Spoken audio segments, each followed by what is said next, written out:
Bueno, hoy les hablaré sobre el libro Las venas abiertas de América Latina, especialmente del subtema Las fuentes subterráneas del poder. Y este tema se deriva de unos subtemas que son que la economía norteamericana necesita los minerales de América Latina como los pulmones necesitan el aire. Más a fondo vamos a tocar muy bien estos subtemas, pero quiero recalcarlos antes de comenzar a explicarlo, ¿verdad? A retomar todo el resumen posible que se le puede sacar de estos subtemas. También vamos a ver algo muy importante, que el subsuelo de una tierra puede producir golpes de estado, además de revoluciones y de aventuras de la selva de la Amazónica. Bueno, también que un químico alemán derrotó a los vencedores de la guerra del Pacífico. También vamos a ver por qué Chile se denomina como dientes de cobre. Además que vamos a ver cómo el petróleo produjo gran parte de su riqueza en Norteamérica. ¿A qué me quiero derivar con esto? A que vamos a ver cosas como los minerales que son el hierro, el oro, el petróleo, el zinc, el oro, la plata. Vamos a ver cómo estos países se enfrentan en sí para agarrar cada quien y lucrarse, y ver ahora cómo conocemos a los países, que ahora hay unos de tercer mundo, y todo esto vamos a tocar en este video para ver por qué somos así, por qué unos son tan avanzados y por qué otros están en una tecnología muy baja aún. Como ya decía al inicio del video, vamos a tocar unos temas que para mí son como temas intriga, como te dejan ahí pensando, ¿verdad? Y el primero es que la economía norteamericana necesita los minerales de América Latina. América Latina conocemos que tenía unos minerales que ya era el oro, el zinc, la plata, el cobre. Hay muchos minerales y el más querido por nuestros amigos norteamericanos era el petróleo. El petróleo. Bueno, esto cabe recalcar que ellos se llevaron una séptima parte para su país, porque era el principal combustible que ellos necesitaban para este momento de guerra, ¿no?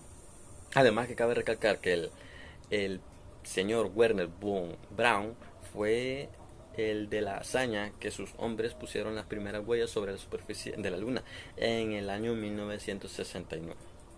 Bueno, también había un apartado donde a mí me llamó la atención que la falta de zinc era muy angustiosa, porque bueno, viene del exterior, ¿verdad? Y como el zinc se utiliza también para hacer aviones, y no se puede sacar aviones porque son de aluminio sin bautiza, y la bautiza pues Estados Unidos ya casi no tienen, y eso servía para continuar la guerra, para ver en qué puedo llevarme yo de aquí para allá, ¿no? ¿Verdad? Porque acordémonos que las embarcaciones eran un poco complicadas. Por eso buscaban esta forma de trasladar todos los minerales hacia ellos, y pues quedaban muy cortos de tiempo. También cabe recalcar que Norteamérica era como dame, dame, dame. Bueno, ni siquiera te decían dame, sino que solo se llevaban los minerales que encontraban para su beneficio, y a nosotros nos dejaban como en una escasez muy fuerte, porque pues literalmente se llevaron casi todo el petróleo que ahora existe, y por eso la gasolina en este tiempo ya es un poco más cara, porque se está acabando los nacimientos de petróleo, porque bueno, vemos la realidad del mundo. Y seguimos con el otro subtema, que es un químico alemán derrotó a los vencedores de la guerra del Pacífico. Esto es como una historia del salitre. El salitre se utilizaba para hacer explosivos de pirotecnia, y también se utilizaba como abono para las plantas. Bueno, este capítulo se basa en ver cómo hacían una mezcla para que los alimentos tuvieran más nutrientes y se reproducieran a mayor escala. Por parte se utilizó el guano. El guano fue como un excremento de aves marinas, así como las gaviotas y los alatraces. El guano se reveló sus propiedades fertilizantes en los laboratorios británicos a partir de 1840.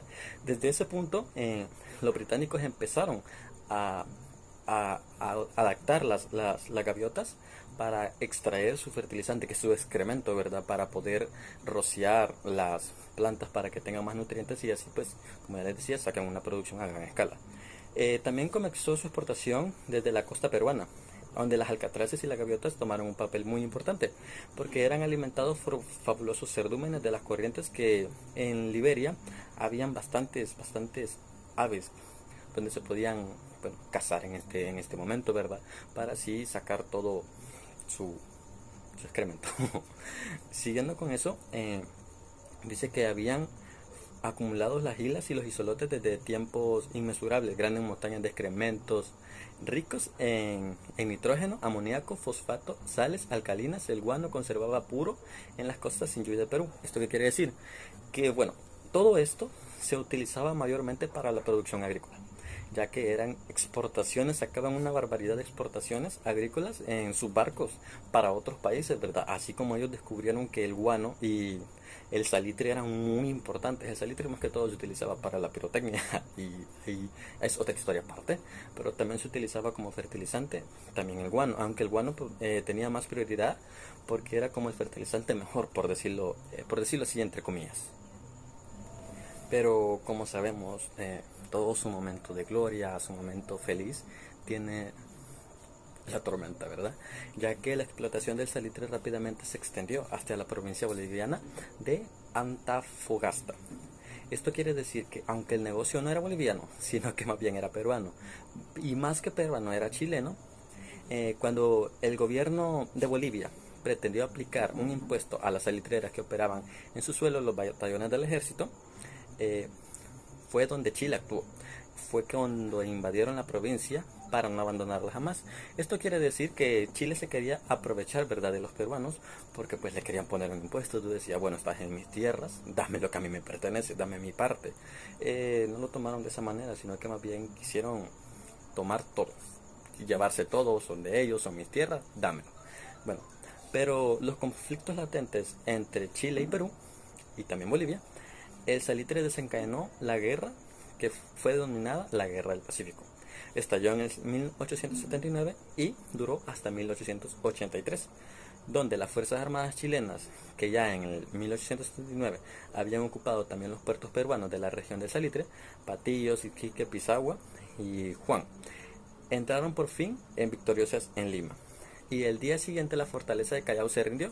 La derrota provocó la mutilación y la sangría de Perú, donde también devaluaron su moneda peruana, ya que el crédito había salido del exterior, ¿verdad? Ya el mercado no era solo de ellos, sino que ya se había ido hasta Bolivia, ya se había ido hasta Perú.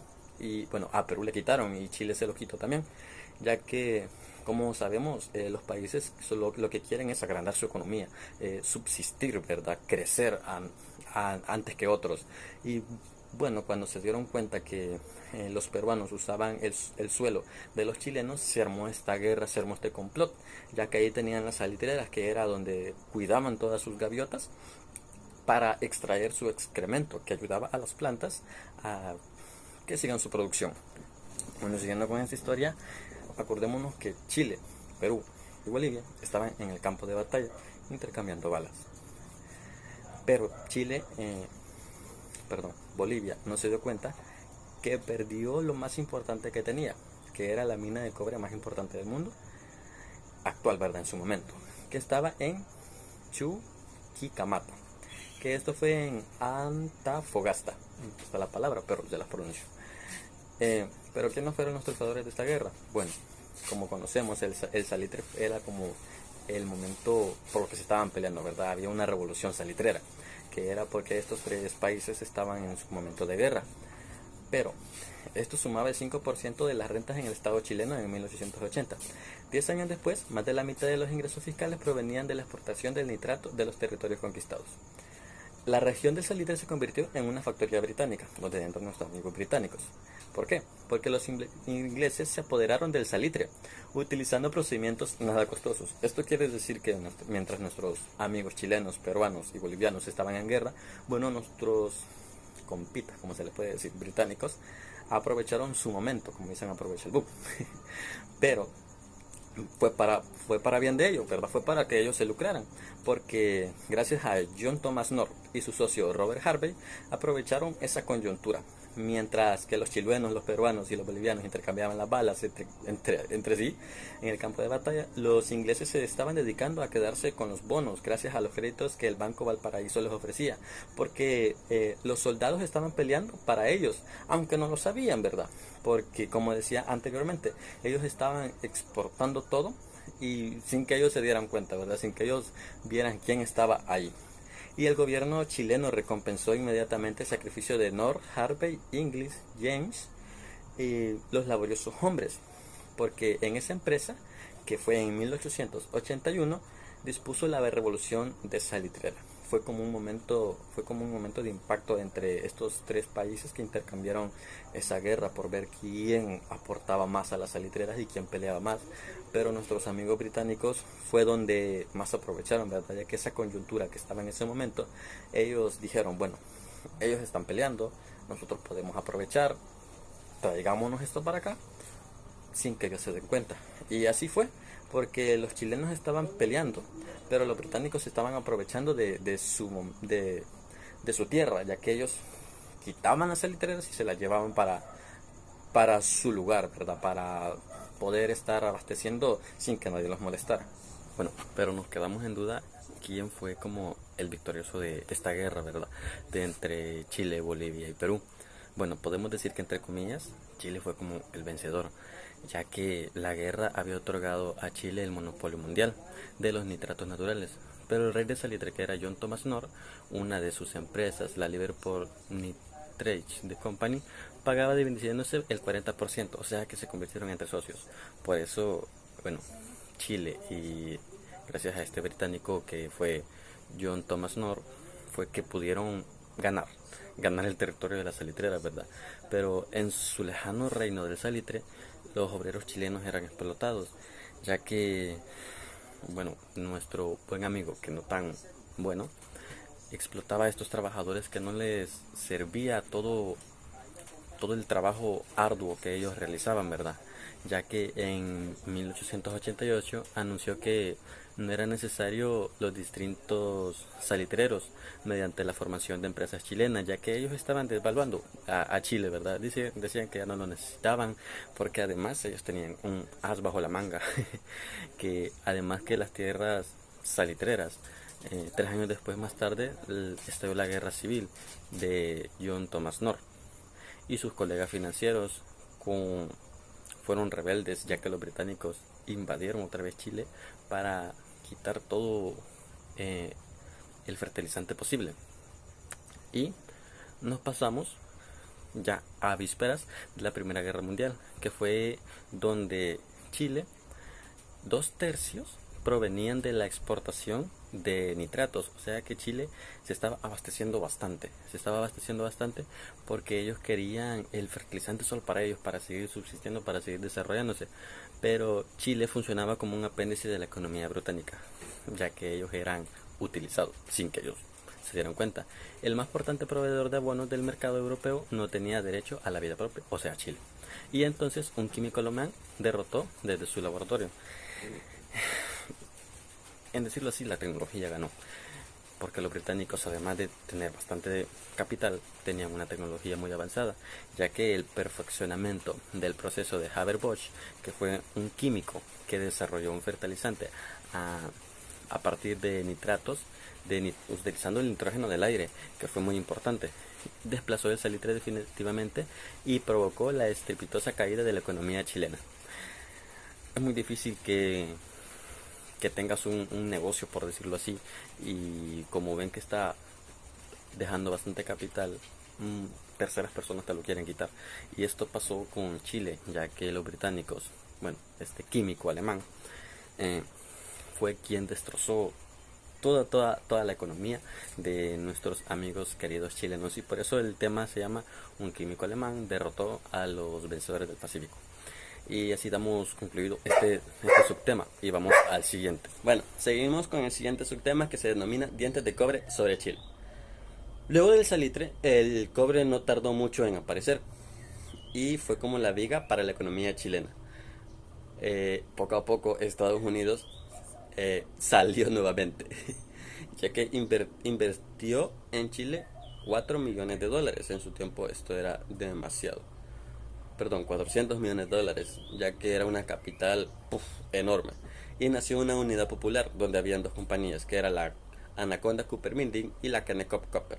dos empresas íntimamente vinculadas entre sí, donde ambas habían remitido 4.000 millones de dólares desde Chile hasta sus casas. Se estaban abasteciendo de Chile nuevamente, pero Chile no había despertado, por decirlo así.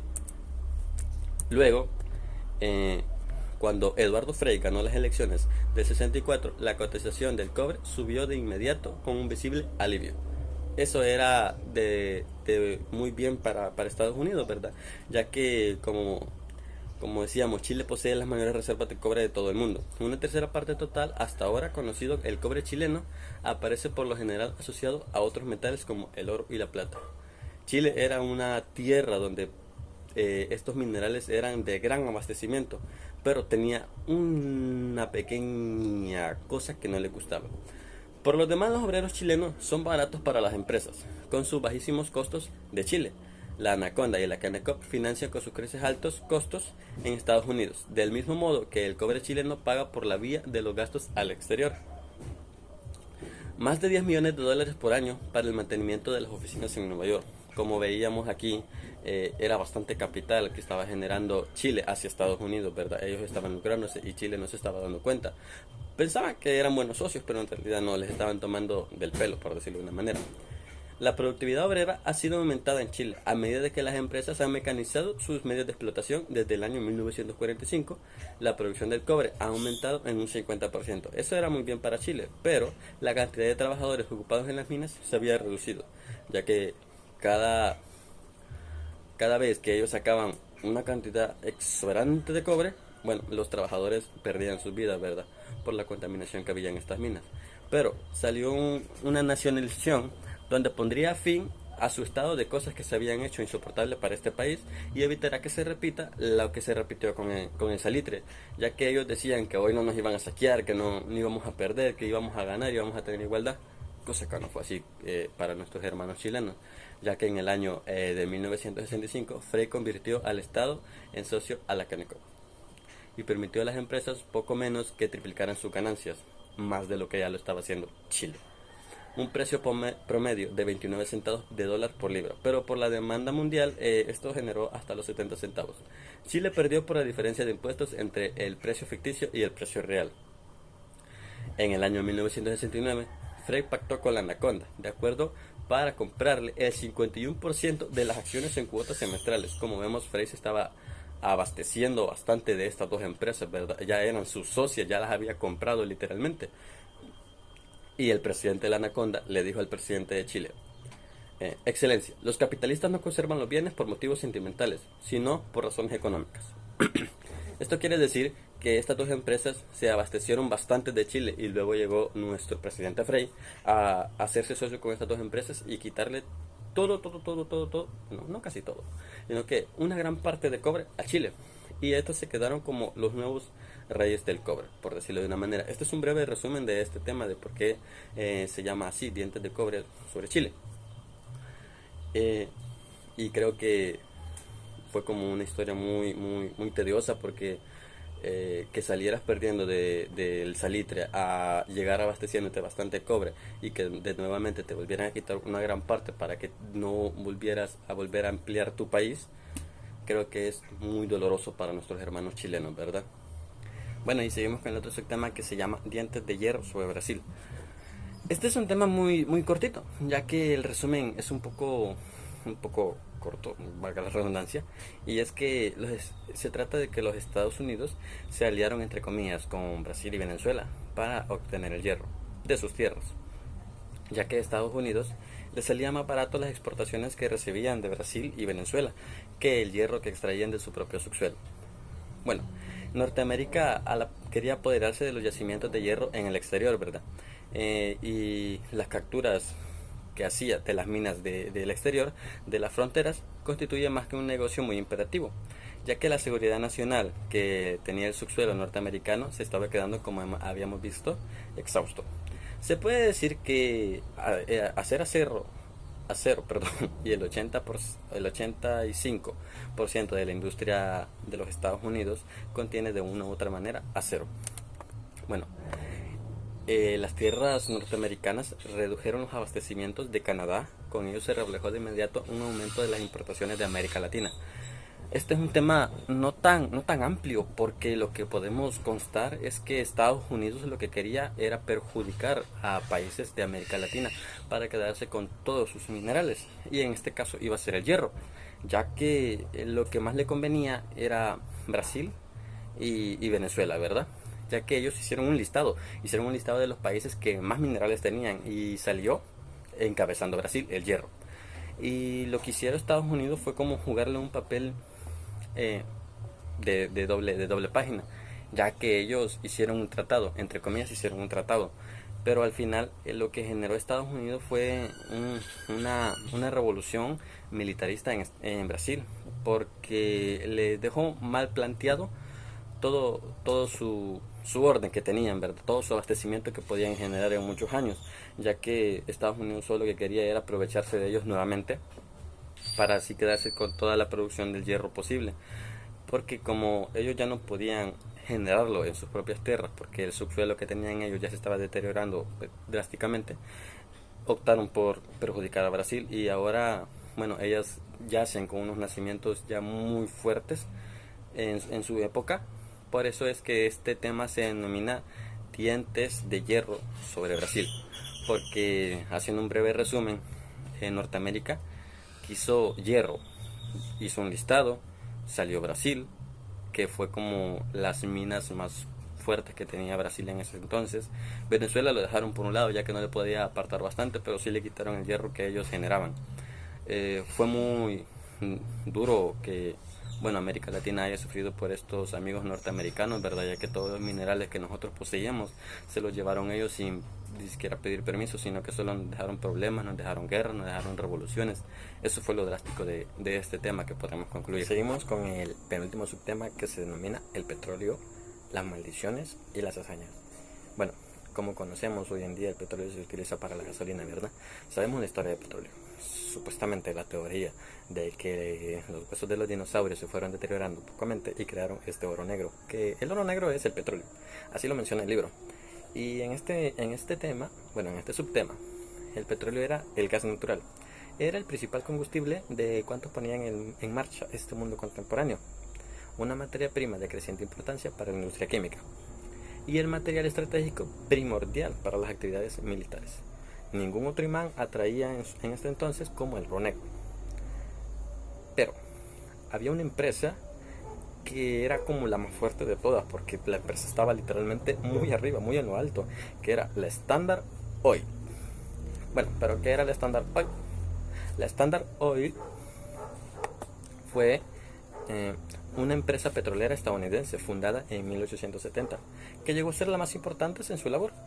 Cumplía con todos los aspectos de la comercialización según la ley Sherman, desde la producción, el transporte y la refinación. Esta empresa decía que destronaba reyes y destronaba presidentes, financiaban conspiraciones palaciegas y golpes de estado, dispone de innumerables generales, ministros, y James Bond, aquí va a aparecer la información de él, y en todas las comarcas y todos los idiomas deciden el curso de la guerra y de la paz. Es una empresa que generaba muchos golpes de estado y muchas revoluciones, por decirlo así. Bueno, en la Standard Oil fue una empresa, la Royal Dutch Shell fue una, no sé si hemos visto este loguito, vaya, así, ese es de la Royal Dutch Shell. Es una empresa británica de hidrocarburos originaria de Países Bajos, que tienen intereses en los sectores de petróleo y el gas natural, o sea, manejando el petróleo, ¿verdad? Dice que las corporaciones petroleras se quedan con $10, resultado de la suma de sus propios aranceles y sus impuestos, 8 veces mayor que los impuestos de los países productores y de los costos y de las ganancias del transporte, la refinación, el procesamiento y la distribución. El petróleo que brota de los Estados Unidos disfruta de un precio muy alto, pero la cotización del petróleo de Venezuela y el Medio Oriente ha ido cayendo poco a poco, ya que en el año 1957 cada barril de petróleo venezolano valía $2.65. A fines del año 1970 el precio es de $1.86, o sea que Venezuela, para que pusiera ese precio, era uno de los abastecimientos más grandes de petróleo que ellos obtenían, ¿verdad? Por eso, imagínense, le hacía competencia, decía que Venezuela fue como la única el único país que le hizo frente a esta empresa que fue la Standard Oil, ya que Rafael Caldera anuncia que fijará unilateralmente un precio mucho mayor para el petróleo, pero dijo que no iba a alcanzar de todos modos, según las cifras y los comentaristas que manejaban esta red del petróleo, ¿verdad? Ya que los Estados Unidos son a la vez los principales productores y los principales importadores del petróleo en su momento, ya que durante la Segunda Guerra Mundial los Estados Unidos se convirtieron en importadores netos, que eran los que manejaban más con esta empresa que estaba ubicada, bueno, en su nación. Y el cartel comenzó a aplicar una nueva política de los precios. La cotización se ha venido abajo sistemáticamente, decía este cartel. El cartel se lo voy a mencionar un poquito más adelante porque es un cartel, o sea, por quiénes estaba constituido. A medida que se multiplicaban las fábricas, los automóviles y las plantas generadoras de energía, se consumía mucho más petróleo. O sea que Estados Unidos, ya que era el que creaba estas fábricas y los automóviles y las plantas de energía, requerían de más petróleo. Así que, por decirlo así, explotaban todas sus tierras que tenían, además de Venezuela. Por otra parte, aunque el precio de petróleo baja, sube en otras partes el precio del combustible que pagan los consumidores. El cartel, ahora sí vamos a hablar del cartel. Nació en 1928. Es un castillo del norte de Escocia rodeado por la bruma. Cuando la Standard Oil de Nueva York y la Shell y la Anglo-Iranian, o llamada British Petroleum, se pusieron de acuerdo para dividirse el planeta entero. O sea, no eran empresas de segunda mano, sino que ya eran de gala, por decirlo así, porque para que digamos, bueno, nos vamos a reunir, vamos a ver, mira, tú vendes allá, yo vendo acá, no peleamos ninguno, o sea, y no de lugares del país, no, ellos al planeta literalmente. La Standard Oil, que fue fundada en Nueva York, y la de California, la Gulf y la Texaco. No sé si nos acordamos de esta gasolina que fue la Texaco. Hoy en día la vemos en nuestro país y creo que la reconocemos muy bien, aunque hoy ya hay bastante gasolinera que se les dejo por aquí. Bueno, las fieles de Venezuela produjeron en 1957 más de la mitad de los beneficios recogidos por la Standard Oil. Como les mencionaba anteriormente, Venezuela fue el único país que le hizo frente a esta empresa, ya que en todas partes ese mismo año los fieles venezolanos proporcionaron a la Shell la mitad de sus ganancias en el mundo entero. Bueno, el cartel estaba conformado por la Standard Oil y la Shell, pero la Shell tenía de socios a Venezuela, donde más de la mitad de las ganancias fueron hacia ella, desde Venezuela hacia ella. O sea, es literalmente porque el petróleo fue como en su momento el más requerido en varios países, ¿verdad? Y vamos al último subtema, que es el lago de Maracaibo en el buche de los grandes buitres de metal. Continuamos con nuestro querido amigo Venezuela. Aunque su participación en el mercado mundial se ha reducido a la mitad en los años 70, Venezuela es todavía en 1970 el mayor exportador de petróleo. De Venezuela proviene casi la mitad de las ganancias de las capitales norteamericanas. Sustraen a toda América Latina. Este es uno de los países más ricos del planeta y también uno de los más pobres y uno de los más violentos. Bueno, nosotros hoy en día tenemos a Venezuela, que es uno de los países más pobres, ¿verdad? Pero en su momento fue uno de los países más ricos del mundo entero por su abastecimiento de petróleo. Dice que las reservas de petróleo, de gas y hierro que su subsuelo ofrece a la explotación inmediata podrían multiplicar su riqueza de cada uno de los venezolanos. Como les decía yo, ¿verdad? Que Venezuela pues en su momento fue un país bien rico, que donde las empresas lo querían de socio porque les iba a brindar demasiada capital. 3,5 millones de barriles de petróleo produce Venezuela cada día para poner en movimiento la maquinaria industrial del mundo capitalista. Pero los diversos filiales de la Standard Oil, la Shell, la Gulf y la Texaco, que es el cartel, no explotan las 4/5 partes de sus concesiones, que siguen siendo reservas invictas, y más de la mitad del valor de las exportaciones no vuelven nunca al país. Venezuela ha drenado una riqueza que, según Rangel, quizá, excede a los españoles que usurparon Potosí o los ingleses de la India. La primera Convención Nacional de Economistas reveló que las ganancias reales de las empresas petroleras en Venezuela habían ascendido en 1961 un 38% y en 1962 un 48%. Eh, bueno, como vemos, había una gran diferencia de abastecimiento de petróleo, eh, como si comparamos a Venezuela con el cartel, ¿verdad? Que el cartel era bastantes empresas que luchaban por abastecer petróleo y por ser por decirlo así, de los más altos en este mercado. Lo cierto es que según las cifras oficiales, en la última década Venezuela no ha registrado el ingreso de nuevas inversiones del exterior, sino que por el contrario una sistemática dispersión. Venezuela sufre la sangría de más de 700 millones de dólares anuales. Bueno, como vemos, nuestros amigos del cartel ya no querían a Venezuela, ¿verdad? Porque ya se estaba quedando sin petróleo. Ya estábamos viendo cómo Venezuela pasó de aquí a aquí. Fue un golpe muy fuerte para ellos porque, bueno, más adelante les contaré cómo es que surgieron nuevos métodos de supervivencia, por decirlo así, para que este país siguiera existiendo. Cuando el dictador Marcos Pérez Jiménez fue derribado en 1958, Venezuela era un vasto pozo petrolero rodeado de cárceles y cámaras de tortura que importaba todo desde los Estados Unidos. En represalia, el cartel dispuso la inmediata caída del precio de petróleo venezolano y fue entonces cuando comenzó a despedir a masa a los obreros que ellos tenían, ¿verdad?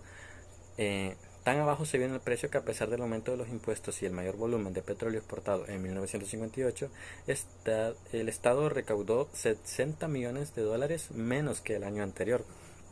Como vemos, si nuestros amigos del cartel seguían invirtiendo en Venezuela, bueno, iban a tener muchas pérdidas, no iban a tener cómo rendir en un futuro, ¿verdad? Por eso es que ellos desvaluaron el petróleo venezolano porque ya no había, ya se estaba acabando, ya lo habían explotado literalmente en una gran escala. El cartel aceleró la producción de sus yacimientos del cercano Oriente y Canadá. Venezuela ha cesado virtualmente la propagación de nuevos pozos y la exportación está paralizada. El cartel lo que hacía era darle a Venezuela unas máquinas donde hacían pozos para ver si encontraban petróleo. No sé si han visto cómo es un pajarito que está haciéndole así, sube y baja metiendo un tubo sobre la tierra. Aquí se los pongo. Eso les daba, pero bueno, ellos dijeron, ya no vemos que surjan nuevos pozos de petróleo, no podemos perder el tiempo. El cartel buscó nuevos inversionistas, donde entró Canadá. Eh, Aquí les voy a hablar sobre cómo Venezuela sufrió bastante porque dice que compraba al extranjero, sobre todo a Estados Unidos. Buena parte de los alimentos que consume el plato nacional, por ejemplo, que es el frijol negro, llega a grandes cantidades desde el norte en bolsas que lucen la palabra beans, que son frijoles, ¿verdad? Como vemos, fue un momento muy duro para Venezuela porque, pues por decirlo de una manera muy, muy grata, solo lo usaron. Eh, y esto fue parte de los carteles porque ellos querían más dinero, por eso fue que a una excesiva, escala eh, tuvieron una escasez de petróleo en nuestras tierras venezolanas. Y así es como concluimos esto, estos, este resumen de estos temas, ¿verdad? Es muy bonito, bueno, para mí fue muy bonita la experiencia de haber leído estos temas porque yo más que todo no conocía nada y creo que si me meto más a fondo a seguir leyendo, repasando, voy a entender un poco más. Ahorita como decimos, solo he visto la punta del iceberg y si me meto pues voy a ver por qué ahora Venezuela está en crisis, por qué Bolivia no es uno de los países más ricos, por qué porque Chile también perdió su fortuna.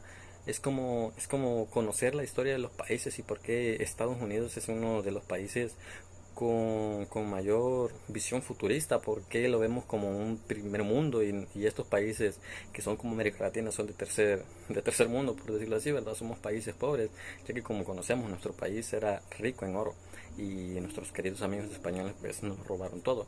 Es, es como una supervivencia. Es aquí el que el que se pone las vivas pues se hace rico, y el que no, el que se deja llevar por la confianza, pues es el país que se vuelve pobre en este entonces, ¿verdad? Y este es mi querido resumen. Gracias por ver el video y tengan un feliz día.